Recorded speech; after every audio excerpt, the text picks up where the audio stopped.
And welcome back, Blakes and Bounds in Studio G. Cheers. Cheers, Denny. Good to be back. Yes. For season 2. Mm-hmm. Yeah. What are we talking about this time? You know, photographs are a big part of everybody's lives. A picture tells a picture is worth 1,000 words. Right, Something or like that. Every picture tells a story. Which is a great album, by the way, by Rod Stewart. We love that song. Oh, God, it's a fabulous We've album. cranked that up a few times in the car on our football drives. But I mean, a picture is worth 1,000 words, but sometimes you've got to use a couple of words to describe Exactly. what you're seeing. Yeah, I mean, it's a cliche, but you're right. Sometimes you just have to embellish a photograph. And we're doing this because, of course, this show is all about us.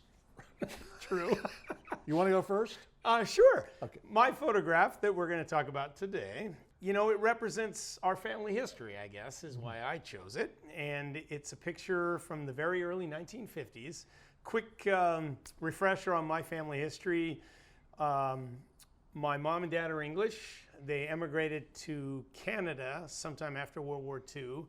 We went back to England as a family. Then we came to the United States and have been here since 1968. So that's the quick refresher course on my family history. The photograph we're looking at, though, is from very early 1950s.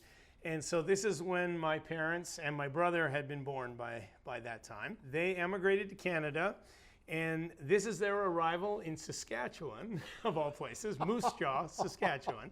And the reason they went there was because my dad's brother, my Uncle Harry, he lived there already. He too, of course, was British, and he had been in the Royal Air Force, the RAF. And his role during World War II was to work at a base in Saskatchewan where they trained RAF pilots for their bombing missions. Wow. So yeah, those pilots would come over to Canada, practice, learn everything they needed to learn, and then they go back for the bombing missions. And my uncle, he was not a pilot, but he was an amazing mechanic, an expert on the engines and things. So he serviced all those planes. And so that's how he had this weird connection to Saskatchewan, was because during the war years, they were there. He went back, him and my Auntie Jenny and their kids. And anyway, then they all decided to come to Canada, and that's how we ended up there. And yeah, this photograph, like I say, it's part of our family history. It shows the climate. It's obviously very cold. I can't remember the exact month, but I know it was wintertime when they arrived. And so as you can see, it was really, really cold. Yeah, it was the start of, I guess, new beginnings for our family. Mm-hmm. So that's why the picture has always meant a lot to all of us. Before we talk about your photograph, a little while back, my mom, who's still alive at 99 years old, which in itself is amazing, I spoke to her on camera about that day, and she remembered a few things. So let's just listen to my mom, and then we'll come back out of that and talk to you about your photograph. Yeah, that was the Harriet and Jenny's house, and it was up on the hill, and we stood outside. That was, I think, the same day that we got there, right. And it was very cold, but they wanted a picture of us when we got there, you know, and that is nice to have those. You know, I mean, they're good, they're nice pictures to look back on and say that was when we first went there, you know. Okay, so there's my mom talking a little bit about that day in the early 1950s. Winnie Blakey, yes. So that's a little bit about my family history and that photograph. How about you, Denny? What's the picture you chose? I have not a compelling story like yours, Mike. My God. How can I top that? Well, but I will just show it anyway. Okay.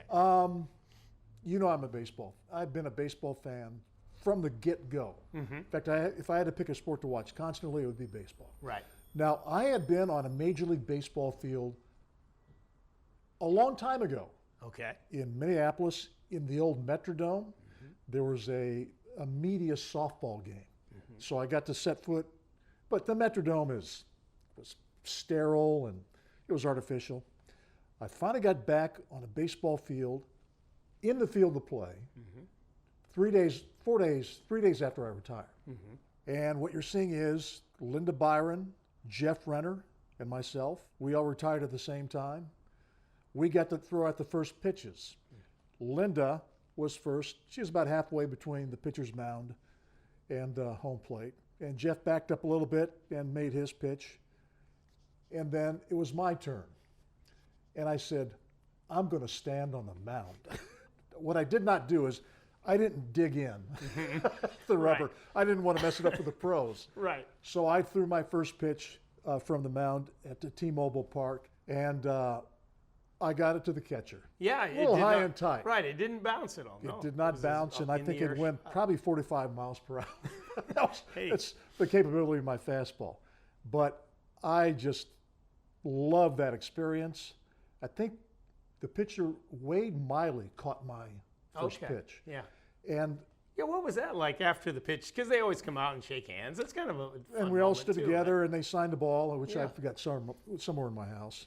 What I think it was a few days after that. Again, you, Jeff Renner, and Linda Byron were invited to do a ceremonial puck drop. At the Seattle Thunderbirds game. Seattle Thunderbirds, and I went to that one with you guys. It all happened in the same week as Yes, that's right. as the first pitch at the baseball game. we- So what a week that was for you We guys. sat up in the suite and got to watch the hockey game, and I've got the puck. I still have the puck. Mm-hmm. Cool. Sporting events and sporting experiences, they're memories that will live on forever. And I will forever cherish that one pitch that I got to take from the mound at T-Mobile Park. All right, so that's your Every Picture Tells a Story. We saw mine earlier, the family landing in Moose Jaw, Saskatchewan. I think we'll make this a recurring topic. I think so. Yeah, we'll pick a picture every so often and talk about it. What do you think? And I think as we end this segment, we would probably play out with Rod Stewart, Every Picture Tells a Story, but I think if we ran that, the people at ASCAP would contact you I know. and demand thousands of dollars. So just imagine the song. Just imagine it.